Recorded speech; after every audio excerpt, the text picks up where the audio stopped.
Welcome to Insight Politics Podcast, Episode 3. Today I'll kick off with a bit of fun at the expense of Michelle Boag and then get into the nitty-gritty of National's coup that is currently underway. And to finish off, I had a long chat with Chris Trotter about National's predicament. I hope you enjoy the show.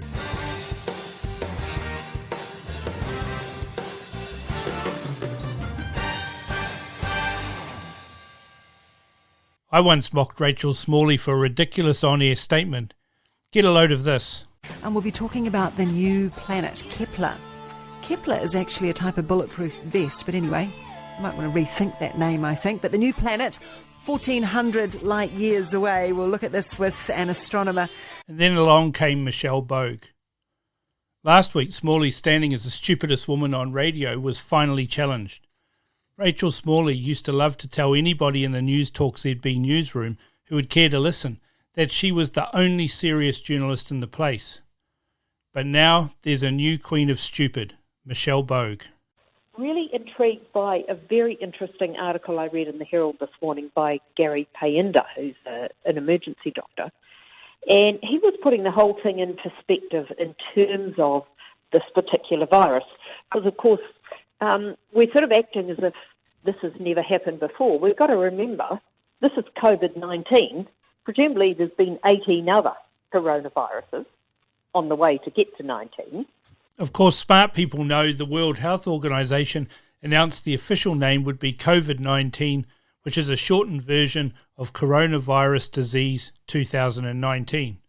Obviously, Michelle Boag missed that memo and in the process made a complete dick of herself. You have to wonder why any media organisation bothers to entertain having her on air. She has no redeeming qualities, a spectacular record of losing, and she's always promoted as a former president of the National Party, but they never say she was also the shortest serving and the president who presided over the disastrous 2002 election debacle with Bill English. She is also behind the dismal mayoral campaign of Vic Crone. She has no record of winning. God knows why she's still used by media. One thing we know for sure, and that is that she's desperately stupid. To have a coup or to not have a coup, that is the question. The coup to topple Simon Bridges is well underway. Despite the denials of Mark Mitchell and Paula Bennett, they have been ringing around MPs. That has then triggered Todd Muller and Nikki Kay to start phoning MPs as well. So it's now only a matter of time before Simon Bridges is rolled. One bad public poll will finish him off, but it really needs to be a One News poll because Bridges and his team keep putting it about that News Hub are biased and every bad poll they get from that outlet is a rogue poll. The caucus is currently operating in a vacuum, however. They haven't received any polling from the top table in months, and that is why a new public poll is needed for a catalyst to trigger a full-on coup. There are, however, some in the caucus that don't want a bar of a coup, so let's examine both sides of that argument. Simon Bridges, of course, doesn't want a coup, but similarly he really needs the election to come later rather than sooner, so bad economics news trumps the relentless promotional ability of Jacinda Ardern. Because head-to-head with Ardern, he fails on every count. If it was even possible, he is dumber than Ardern. He also lacks empathy and the necessary gravitas for the job in the present environment. Any statements he seems to make are rehearsed or inauthentic and insincere. Ardern thumps him all day long on that front. But the longer this destabilisation continues, the worse it gets for Bridges. He will eventually cut a similar lonely figure to that portrayed by David Cunliffe. Now, Paula Bennett has gone list only. Right now, National looks like it's going to get a result closer to 20% than 40%. That means a severe culling of the caucus, including list positions. And when the caucus is decimated like in 2002, the workload falls heavier on the survivors. Paula Bennett won't want that, and neither will Mark Mitchell.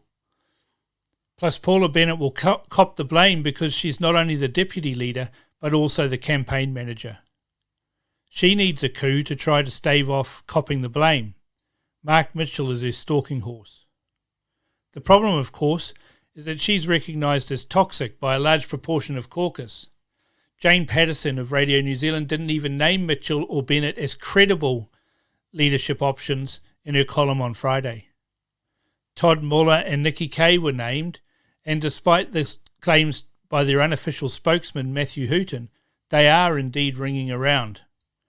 They can count, however, and they've been alarmed at the level of support currently enjoyed by Judith Collins, and they also know that their support is not enough to get them there. They know this. Todd Muller risks becoming the Peter Dutton of the National Party.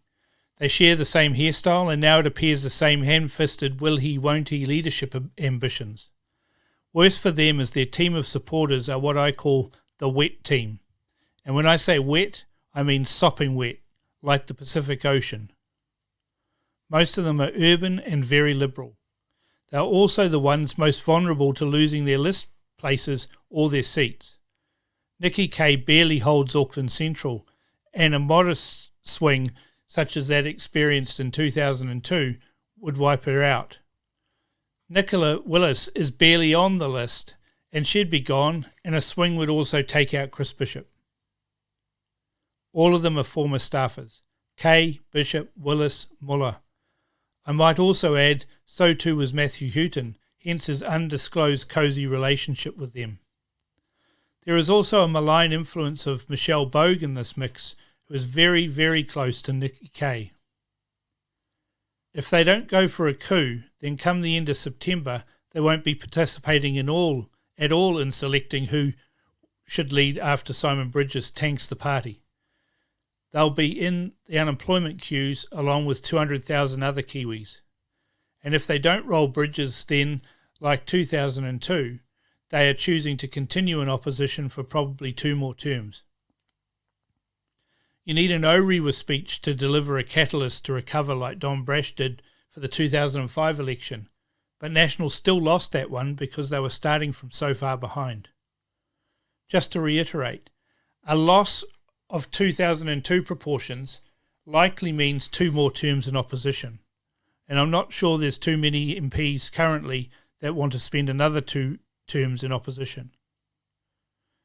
If the caucus wants to avoid, firstly, decimation, and secondly, 2 more terms in opposition, then they need to knife Bridges sooner rather than later. They have to choose to go for a win and try to get close to 40%. Right now, by doing nothing, they're choosing to get closer to 20% and to spend longer in opposition. Now this is where they have to learn to count. In 2002, at the same stage of the cycle, New Zealand First was on 3%. That's similar to what they are polling now. In 2002, New Zealand First finished up over 10% and they had 13 MPs. ACT is probably good for 2, possibly 3 MPs. And as National and Labour dropped in 2002, the minor parties gained. We will see this again in this election. For National, any number under 30% makes it impossible to form a government. But a number close to 40% makes a government possible. But here's the but. Whomever leads National will still have to be able to cut a deal with New Zealand First.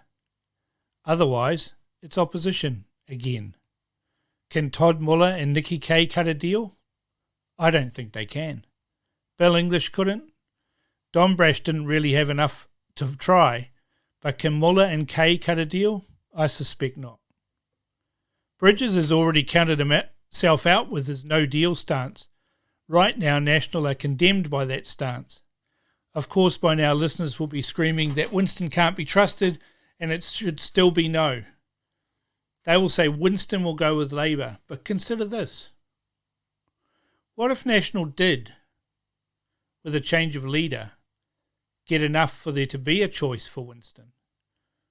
What would he do then?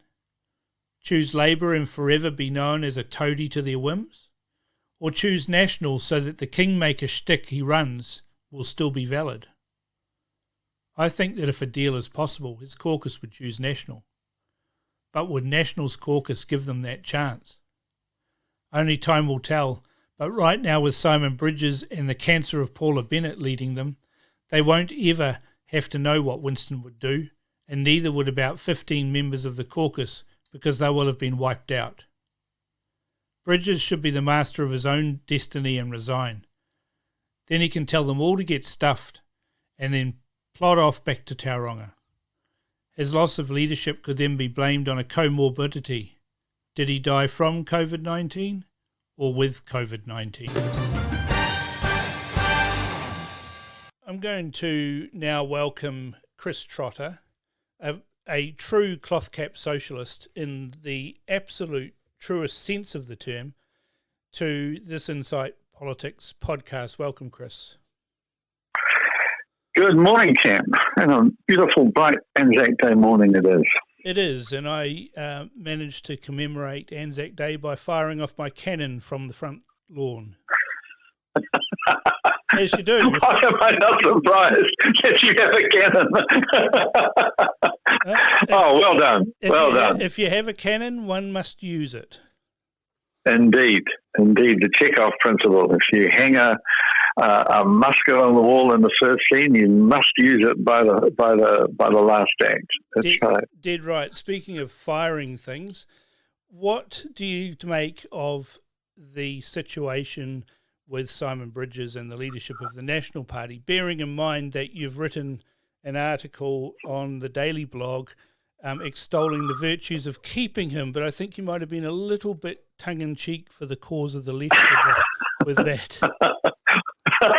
Well, it certainly wouldn't harm the left's chances of victory, shall I say, if dear Simon was to remain in position.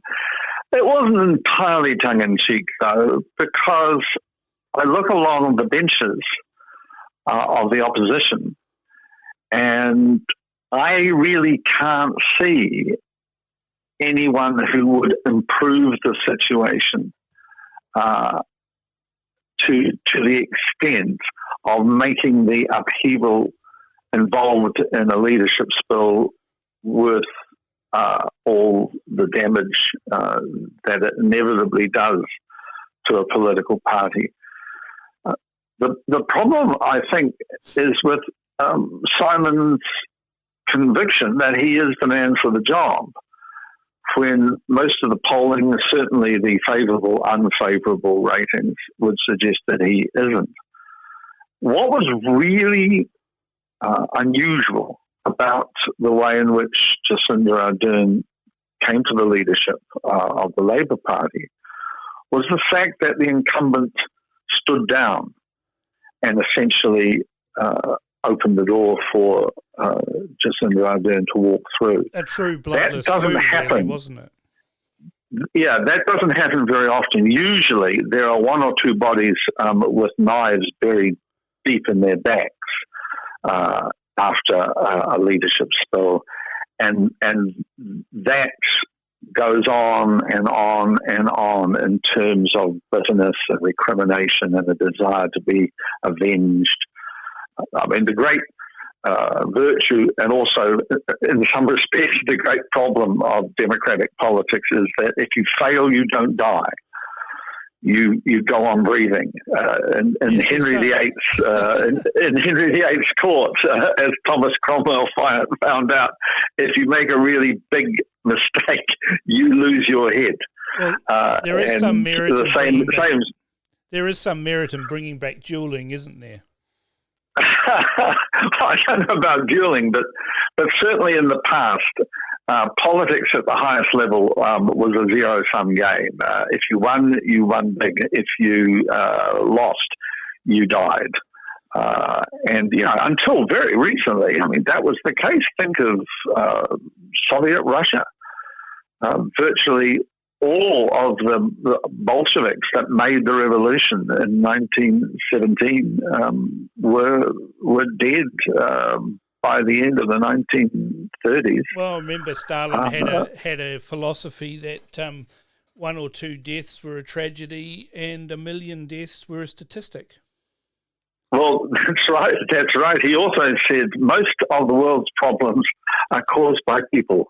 get rid of the person, get rid of the problem, which is a fairly devastating political rule of thumb. But let's face it, it worked for him. He governed for 30 years. Well, he didn't exactly die on his bed, did he? He died on the floor in a puddle of his own piss, which struck me as a fitting end. So terrified were his immediate entourage that no one dared go in and try and help him for fear of being blamed for his death. The thing is, but there we are. 30 years he ruled by that principle. The thing is, though, what he says is true, and National's problems that they're experiencing now, and by all accounts, the internal polling is dreadful, and we know that because UMR has constant dripping of their results coming out, whether by design or just as a commercial reality, in that they send out their polling results to their commercial clients. National's David Farrar doesn't leak at all, but clearly somebody inside National who's party to those figures is leaking and destabilising Simon Bridges. Let's say the numbers are about right, and if we average the two of them, you're looking at National approaching 30% at the lower end. They're between 35 and 30, somewhere in there. Let's call it 33. Yeah. That's not enough for Simon Bridges' great gamble that he could form a government without having to resort to courting Winston Peters. You know, the great long surviving Winston Peters.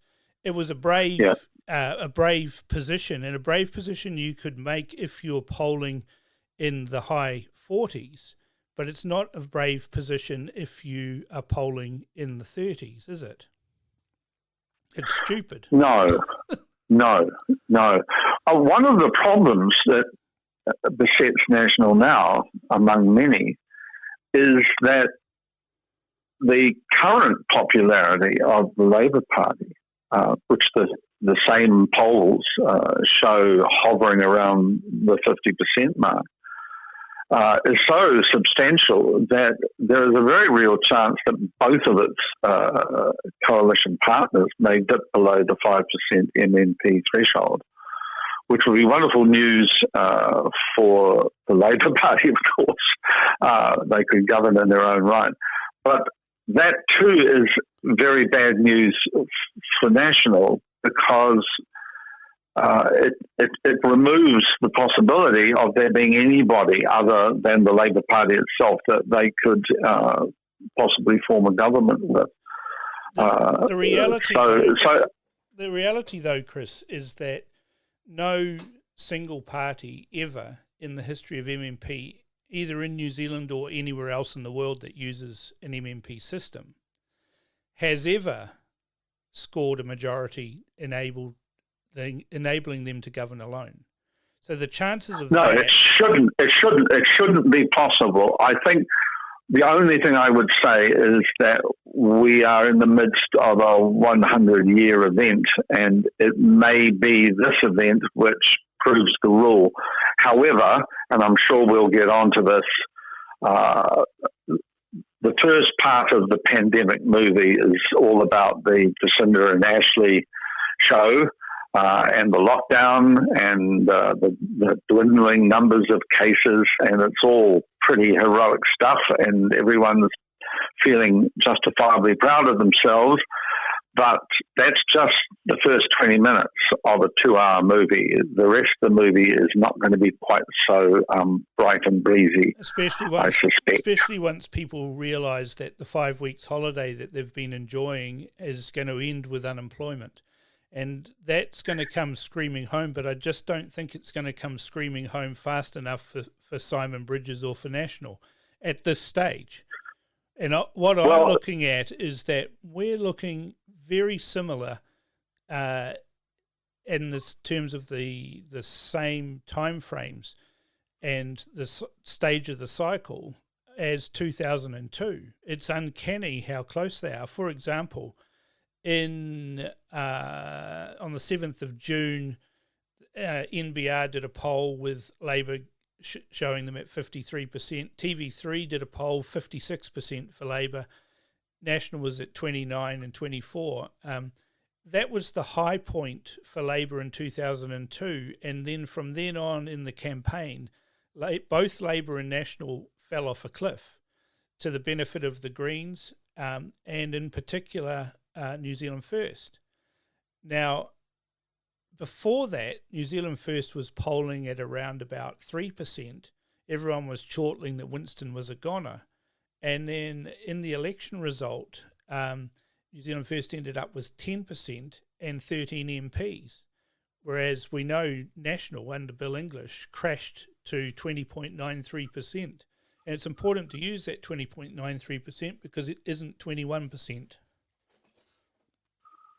Yes. And of course, the collapse was made even more dramatic by the sudden surge in support for Peter Dunn's party. That's right.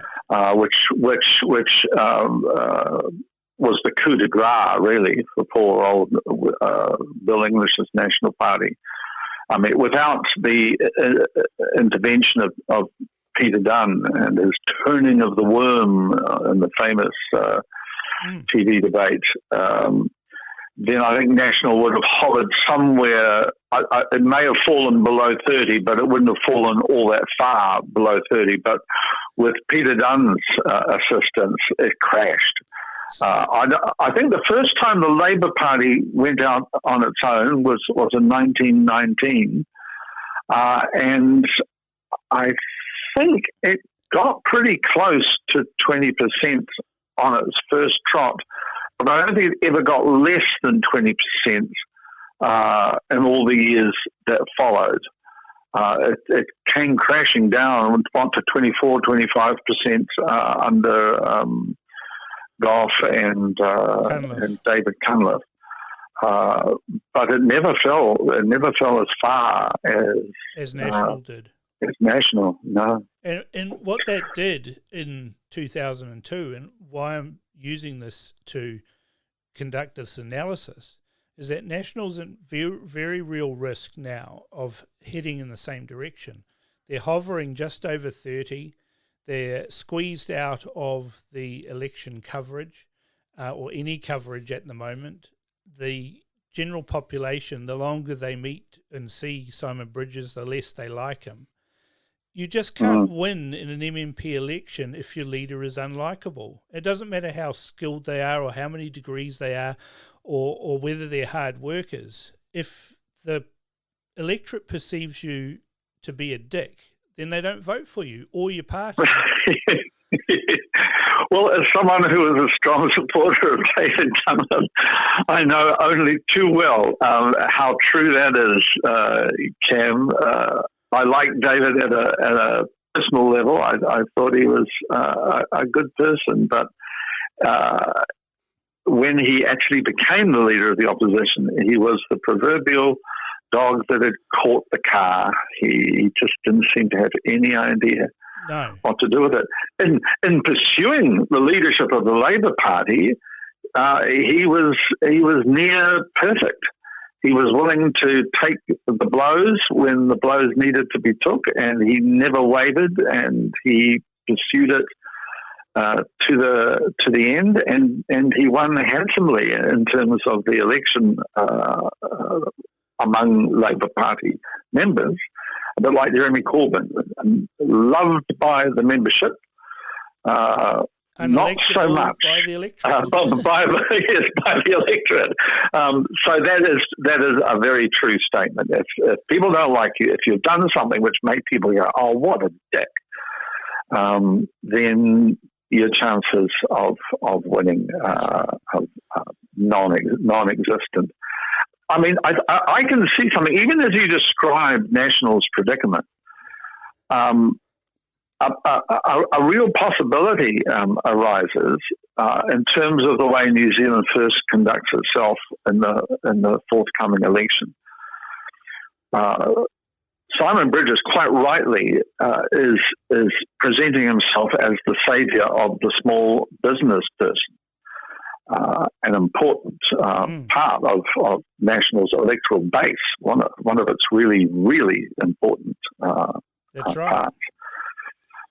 But you just think about it. If Jacinda and Winston put their heads together, it's quite conceivable that New Zealand First just steps in to that position, which should be completely in the hands of National. But as you say, because National has a leader which is not something that is enthusing the population. Shall we just say dull?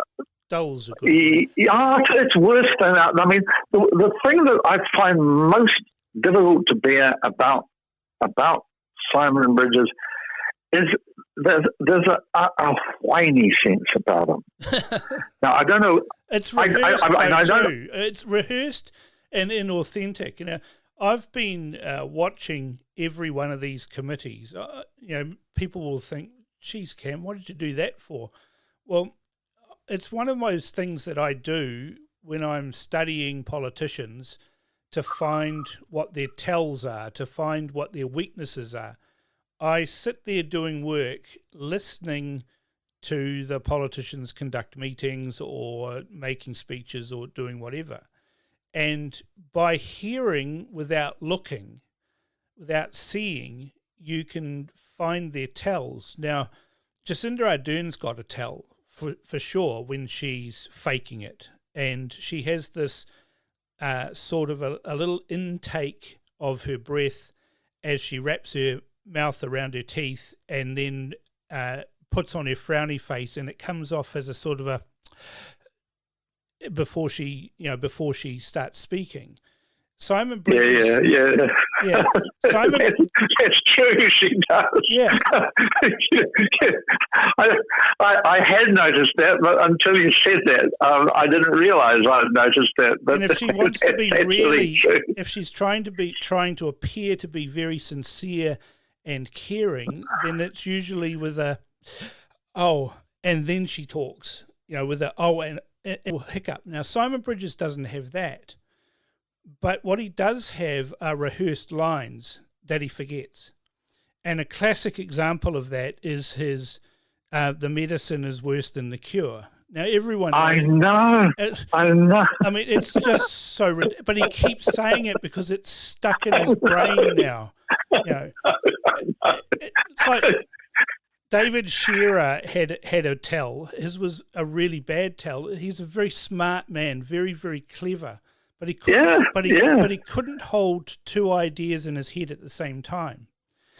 And I said to a couple of national politicians about this, I said, ask him a double-barreled question with two possible answers, and he'll stutter.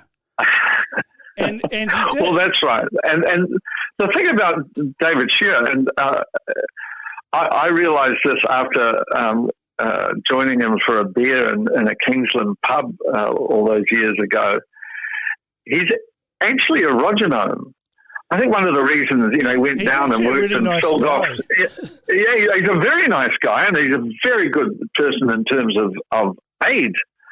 He's doing a sterling job there in sub-Saharan Africa, but he was a man who was absolutely entranced by David Lange and Roger Douglas and the great changes they wrought to New Zealand. But of course, he couldn't be that person because the Labour Party had moved on, from open support for what Roger Knowles was all about. And I realised this. Coming home, I was thinking to myself, oh dear, oh dear, oh dear. I wonder how many people in the Labour Party realise that their new leader is actually someone who is very positive about the reforms of David Lange and Roger Douglas. But you're quite right. If he had just said what he wanted to say, goodness knows what would have happened. Exactly. But every time someone asked him a question, his own view would immediately flash up in his internal computer screen, and then that's right. Then he'd have to rush around deleting that, and then bring up the official party position, and you can see it all happening on his face. Yeah, which he simply wasn't on board with at all, and so the result was always that kind of hesitancy while he put his own screen down and pulled up the new one, and then his reluctance to actually read the words on the screen, and it just showed, that's unmistakable. That's exactly what we're seeing with Simon Bridges, and you try it if you listen to him when he's doing a stand-up. He has these rehearsed lines. He doesn't believe them. He hasn't worked on those words himself. Somebody's done it for him. So as a consequence, they sound insincere. They also sound inauthentic. But then there's a really funny bit, and you don't realise it until you actually turn off the screen and just listen. You can hear him when he delivers the line, giving him a little, attaboy pat on the back. I got that one out. And he sort of finishes the line with a grin, and you can hear it through the sound that he got the lines out, and it just sounds so inauthentic, and that's why people switch off, because they see the mouth moving and the face moving, but the words and the sound don't match the face, and so there's this disconnect where people just switch off, and then it's just static. And we saw that with his tone-deaf response to the coming off level 4 to level 3. Yes. It was speechifying and delivering lines without thinking about how that sounded to the general public, who all think right now that Jacinda Ardern is our guardian angel. She's about to be beatified. The Pope surely is going to be doing that process in due course. That's right. The letter from the Vatican is in the mail. That's right. That's right. But his message wasn't bad. It was how it was delivered that gave him the response that he got. But now we're at this point where he's not viable as a leader anymore, and so National has a real problem. Do they lurch onwards? And this is where what I call the wet team of Todd Muller and Nikki Kaye have got a bit of a dilemma, because they're busy out there agitating. They say they're not. Matthew Hooton, their unofficial spokesperson, says they're not, but they are. They've counted their caucus support, and it's come out at about 15, which isn't enough. Not enough. Paula Bennett is busily stabbing Simon Bridges as hard as she can, using Mark Mitchell as a stalking horse, because he's too thick to see that he's being used. So you've got these two teams, but neither of them have enough, because there's a real hardcore of people who are more realistic and deeply conservative in the National Party that are saying, no, I think we need to give Judith a go here. And so you've got this three-way battle that somebody's going to have to move. And so that's where I've got to the point in we've acknowledged Simon Bridges is not going to get there. He just doesn't have it. He doesn't pass what Simon Lusk calls the blink test. Paula Bennett's so toxic, she doesn't realise it, but everyone else does, and the caucus are either afraid of her or don't want a bar of her. So Mark Mitchell's nobbled, so you've got Todd Muller and Nikki Kaye sitting there doing the numbers, not getting very far. But most of their support, if you look at them, are the people that they came through the system with. They're your professional politician types. Todd Muller worked as a National Party staffer for Jim Bolger. Yep. Matthew Hooton, of course, worked for Lockwood Smith in that government. That's right. Nicola Willis is a staffer. She came through. Chris Bishop was a staffer, became an MP. Nikki Kaye was a staffer, and she's now an MP. So you've got this little cadre of people who have become MPs that are professional politicians, and they've got a decision to make now. Do they let Simon Bridges lose? Yeah, well, that's the question. That's the question, isn't it? Because how many of those people, those professional politicians, would be out of Parliament if National crashed to anything like a result as bad as Bill English's in 2002? Would the Nikki Kaye, Todd Mueller faction be wiped out by a crash like that, or would most of those 15 votes still be in the National Party caucus?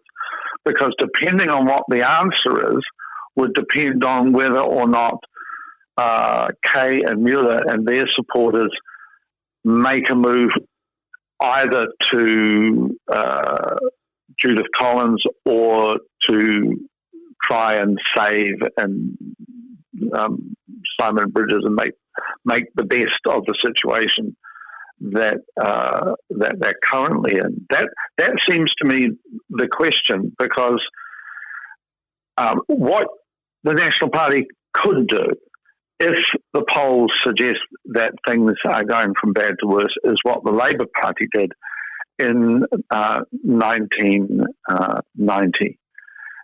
And that is save the furniture. Put in someone who will appeal to the core, to what's left of Labour's vote, perhaps even lift it up a little bit because of the person that they are, and prevent a wipeout. Because Clark and her people in particular were horrified at the trends in the polling, because let's not forget, this was in the day of first past the post. Yep. And in first past the post, if you drop much below 25, certainly if you drop below 20, you can simply disappear.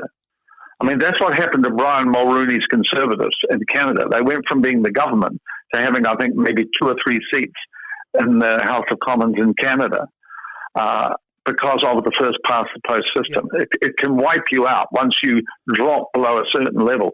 And I think what Clark thought, being a political scientist, being taught by dear old Bob Chapman, who was a psephologist, a studier of elections, yes. She knew that was a real possibility, that if Labour didn't do something, it could disappear.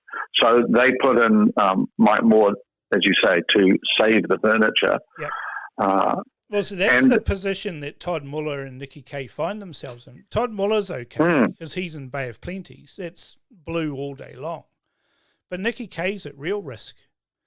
You know, she would have to rely on a high list ranking for her to survive. Nicola Willis would kiss her career goodbye. She waited so long in the wings and only got in when another person resigned.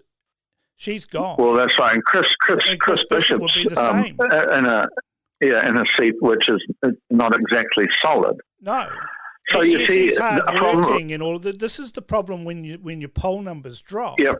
Good, hard-working local MPs get taken out, and what you're left with is the detritus or the list functionaries who are there by virtue of having the right ethnic background. But see, even in a slump, all the ethnic MPs that Nationals got would be gone. They'd all be gone. Yes. And you're still left with the poison at the top, with Paula Bennett sitting at rank number 2. And this is the problem that the British Conservative Party face, and they even gave it a name. It's called the Portillo effect.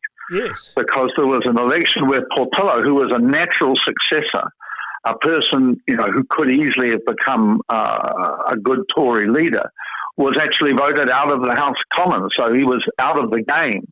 And if you've got up-and-comers, people who have a lot of talent, whether you like them ideologically or not, you can't deny that they're hard workers, that they're personable, that they relate well to the voters. You can suddenly lose a whole swathe of these people.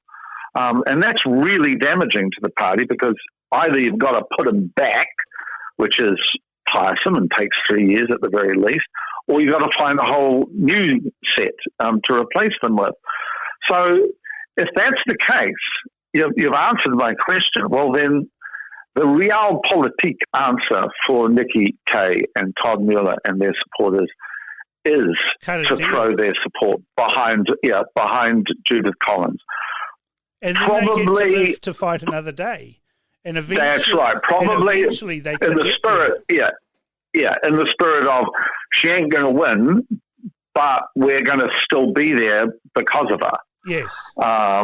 Which is very cold-blooded, but politics is a cold-blooded game. So in that sense, and here I am contradicting my piece for the Daily Blog.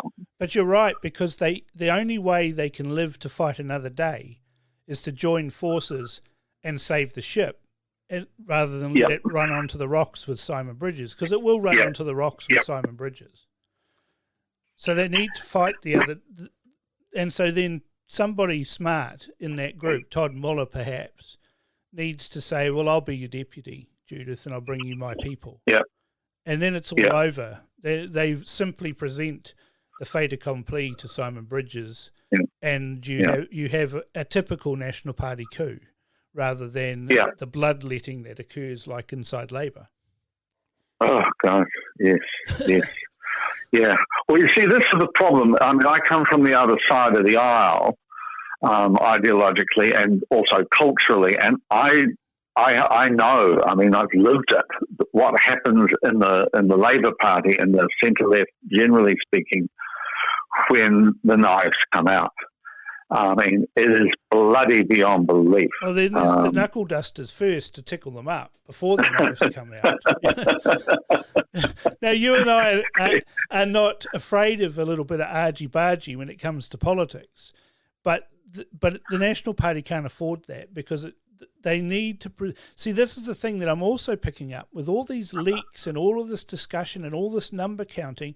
And when you've got MPs talking to Jane Patterson at Radio New Zealand, talking to Tova O'Brien, the caucus discipline has evaporated. Yeah. Before, they were Loctite. No, Simon Bridges is our leader. We're heading forward to victory, blah, blah, blah, blah, blah. Now it's whispers behind the back of the hand, or out in the smoko, outside and having cigarettes with the journalist. They're not even doing that now. Now they can openly do stuff just by ringing them directly, and these journalists are picking that there's blood in the water, that the caucus discipline and you're quite right in raising these matters vis-a-vis National, because National's great advantage in New Zealand politics, and let's face it, you look at who's been in government and who's been out since World War II, and National is well ahead. And one of the reasons it became the natural party of government in New Zealand was because it was seen as representing the mainstream and a level of general competency which put the voters at ease. Yes. They had to win, they had to accept the core of Labour's reforms. While National went around saying it was going to unwind the welfare state and bash up the unions and all the rest of it, it couldn't get itself elected. No. But once it made that deal, then National never looked back. Between 1949 and 1972, it was out of power for just 3 years, between 57 and 60. A pretty amazing run. Not quite as good as the Liberal National Coalition in Australia, which I think was 25 years from memory, but not bad. Not bad at all. And part of that general competency, that impression that it presents to the electorate of, we know what we're doing. Unlike that mob, which is all over the paddock like Brown's cows in terms of what it wants to do. We are solid. We are disciplined. We know what we're doing. We're a safe pair of hands. Vote for us. But if you allow yourself to be regarded as flaky, that and the public begins to look at you as flaky, then your greatest strength as a political party, as a political movement, is undermined. The thing about being the Wehrmacht is that you must never have a Stalingrad. National has had a Stalingrad. It was in 2002. That's right. They're now... And amazingly, it found itself a general that was able to, in a sense, do what the poor old Wehrmacht was prevented from doing by Adolf Hitler, and that is to withdraw, regroup, rearm, and then recommence the offensive. Because Don Brash, I am in awe of that man as a politician, at least while he was Nationals leader, because a splintered right that could have become even more splintered, thereby making Labour's job so much easier for such a long period of time, was reunited under National's banner, and the other little parties at the right, be they ACT or be they United Future, withered on the vine. And he came within an ace of winning. But I think I've said to you before, Cam, that if the election had been held on the Wednesday in 2002 rather than the Saturday, just 3 days later, I think Don Brash would have become Prime Minister. There was a lot that happened in those last 3 days, not least the letters that went out from Labour saying if National wins, Don Brash is coming for your state house, which turned out the vote. I think the last time it really was turned out, to be honest, in South Auckland. The thing is, and saved the day. The thing is, Chris, is that what you're raising there is the problem that National faces if they decide, let's let Simon Bridges lose and that'll be the end of him, is if they lose as badly as Bill English did in 2002, it makes 2023 problematic for getting up because you're so debilitated. Good people have been lost. Hard-working MPs have disappeared. You've lost ground in the electorates that they lost. And Don Brash wasn't successful in 2005. He came within a whisper. No, that's right. But it took. But he didn't win.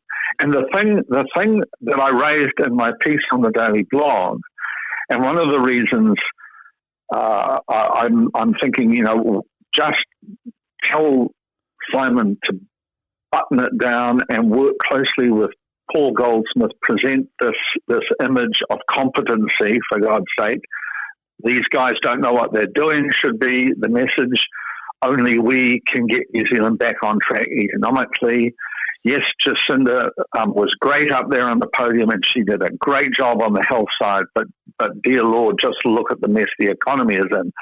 That, I think, was one avenue that National could go down. You've nearly convinced me that that's not viable simply because Simon isn't up to playing even that role. Well, that's the thing is I watched all those committees, right? And I'm a firm believer now that we should abandon having committees now held at Parliament. And all these committees should be held with Zoom meetings so we can actually see what these fools that we pay a huge amount of money for are actually doing. And that's the problem with Simon Bridges. He had a chance chairing that committee to be considered, to be supportive of some aspects of what the government is doing, to hold the government to account where there are clear problems, and we know there are. There's problems with PPE. Yep, it was a pretty simple brief. Yeah. It was a pretty simple brief. I mean, it astounds me that as someone who was a Crown prosecutor, who's a trained lawyer, could not take a brief as simple and straightforward as that. It wasn't the hardest brief anyone could have been given. I mean, I'll just finish the thought, too, about 2002. When the smoke had cleared, there were two people on the opposition benches. I remember writing for the Sunday Star Times, jokingly about it being analogous to Star Wars, because there were two Sith Lords, you know. You had Yoda saying, always two there are, a master and an apprentice. And lo and behold, there were two, you know, Sith Lords in inverted commas on National's opposition benches. There was Don Brash and there was John Key. There was also Judith Collins. Well, yes. There was talent that came in.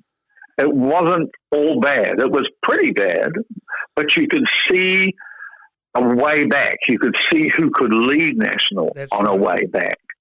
And the problem I think National's got at the moment is I think if you gave Judith the task that was given to Mike Moore, save the furniture, prevent us from being wiped out, I think she could do that. I don't think she could win, but I think she could turn in a reasonable performance and save the furniture and certainly save the makings of a new National Party lineup for 23. Would you qualify that though and say if anyone in National has the possibility of being able to pull a win out of the hat, of course they would have to entertain doing a deal with Winston Peters and New Zealand First in order to be able to do that, because the maths doesn't work otherwise, then she is still the only person who's capable of pulling a win out of the hat. Nobody else can. Most people would know who Todd Muller is. Well, that's right. That's right. I mean, I said in my piece that the problem that National's got, if it gets rid of Simon Bridges, is that the public's response will be either, oh, not her, or who's he? It's a real problem, it seems to me. This is the thing that I've always said about politics. But as someone who could hold the core, who could stop the thing falling to bits in the same way that Mike Moore stopped Labour from being crushed, I think Crusher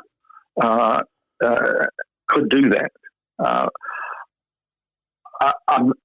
was of the view, but I got to admit, you're a smooth operator, Mr. Slater, because having listened to you this morning, I'm afraid I'm coming round to the point of view that even the simple brief that I sort of laid out for him in that posting on the Daily Blog may be beyond his powers. And if that is the case, then I agree with you. The only person you could throw it to would be Judith Collins. And that allows. My feeling is that. Yep. It allows him to fight for another part of that is the moderate wing, whatever you want to call it, the Wets and the National Caucus to live for another day.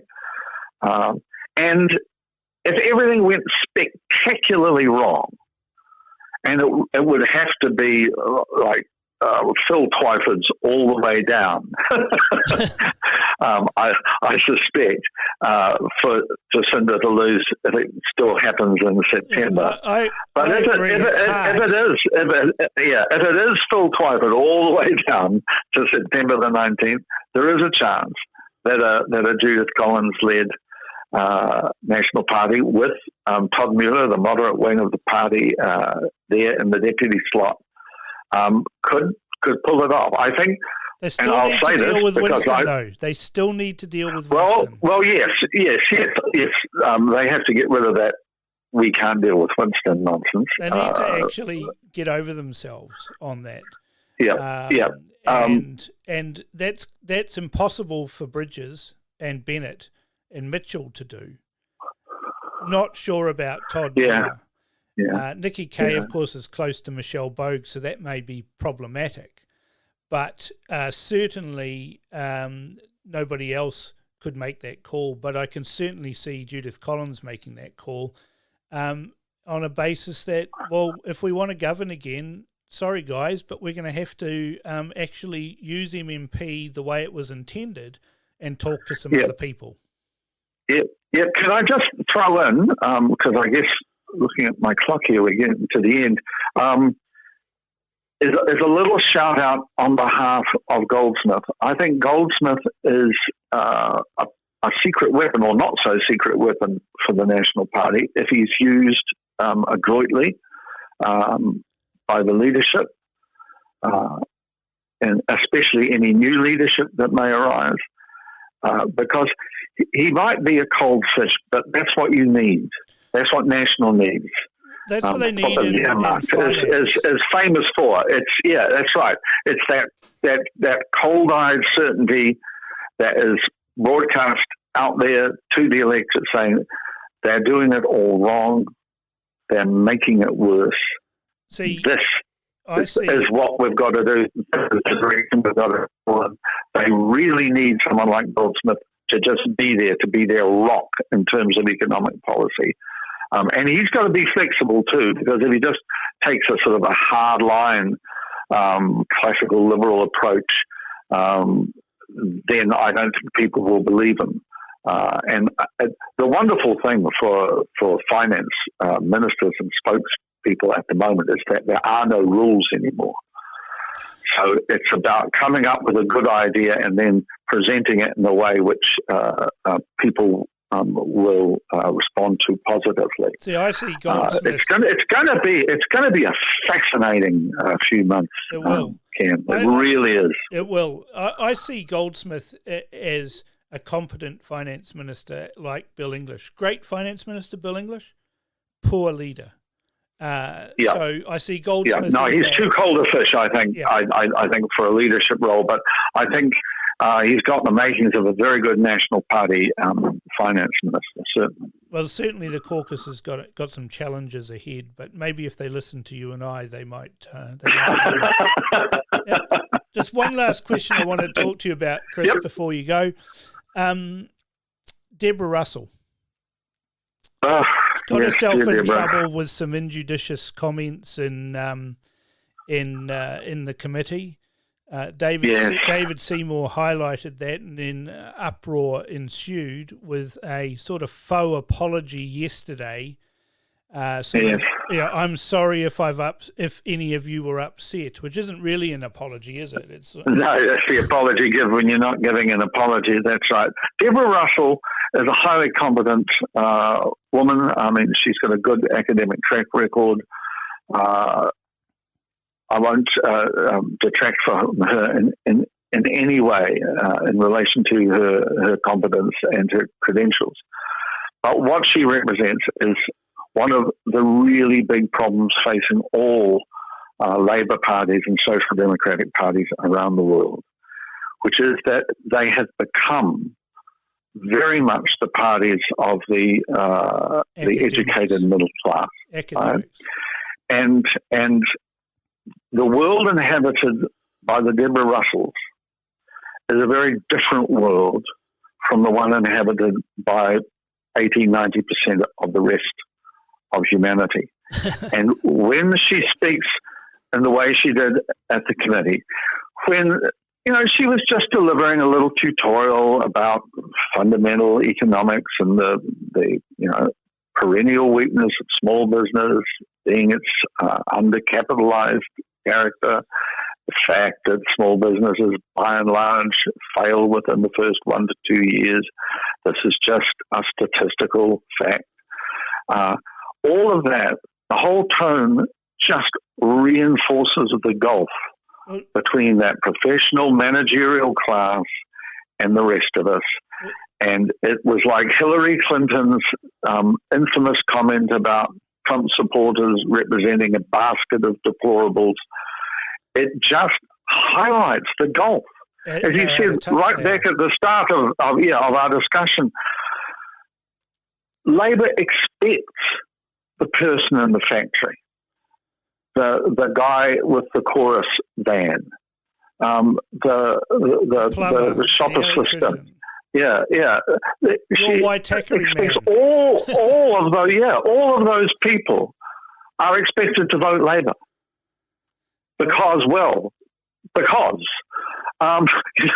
not because they any longer genuinely represent their interests, not because Just because the policy program, because the policy program Labor is presenting has been compiled with those people in mind, and indeed compiled because those people got together collectively and put it on the agenda. Yep. No, those people expected to vote, well, because Granddad did and Dad did, and it's your job to vote Labor too, and you don't ask questions of your betters, and we are your betters because look at the big degree I've got. It just is not what you're supposed to do. We saw that with Jacinda yesterday, not yesterday, the day before, when somebody raised a very valid question that a certain epidemiologist, very well qualified with a doctorate, had suggested that lockdown should last a bit longer, and Jacinda Ardern rather flippantly dismissed that by pointing out that another person had a different opinion, but that person had a doctorate in physics. But that was the thing. Like, I've got somebody else who's got a better opinion, and I don't agree with yours. Yes. So there. Well, that's right. It was almost the same as John Key's famous. Oh yes, but scientists are like lawyers. Yeah.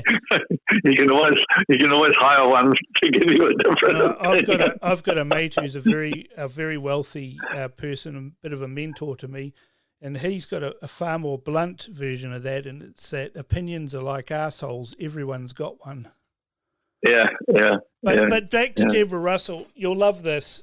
She did her apology. She's all over the paper with her apology, but she's willy-nilly all over Facebook. Somebody said to her, look, you just got caught up in gotcha politics, where that was being put across by you was misconstrued. And Deborah Russell replied, yes and no, sad face. Things happen in politics. I'm sure that if another member of Parliament hadn't chosen to highlight my question, then it really wouldn't have been such a prominent issue. But he did, and people got hurt. I'm sorry that happened, and I'm sorry for my part in it. So, yeah, she's saying, if only someone hadn't caught me, Yes, that's a bit like Field Marshal Paul is saying, if only the Russians hadn't fired bullets at us, we would have won. It's just not fair. As always, Chris. Yeah, no, you've got to know what game you're playing. That's and right. She's in the game of politics, and if you expected David Seymour not to grab what you had just said and put it up on Facebook and Twitter, then you probably aren't in the right game. Yeah, Tiddlywinks isn't for you. That's right. Or maybe Tiddlywinks is, but politics may not be. Yeah, that's right. As always, Chris, it's been a pleasure chatting to you. Very good. It's always a pleasure to talk to you too, Cam. National has a dilemma, and it's one which must be resolved very quickly, or else any chance of competing at the election will be lost. There's just 147 days until the election. That's nearly 5 months.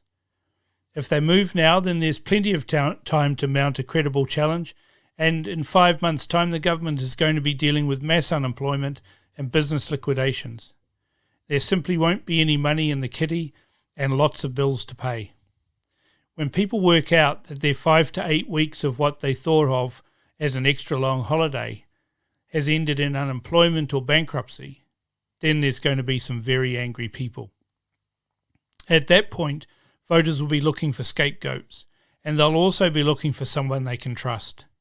This is National's opportunity, and sadly voters just don't like nor trust Simon Bridges.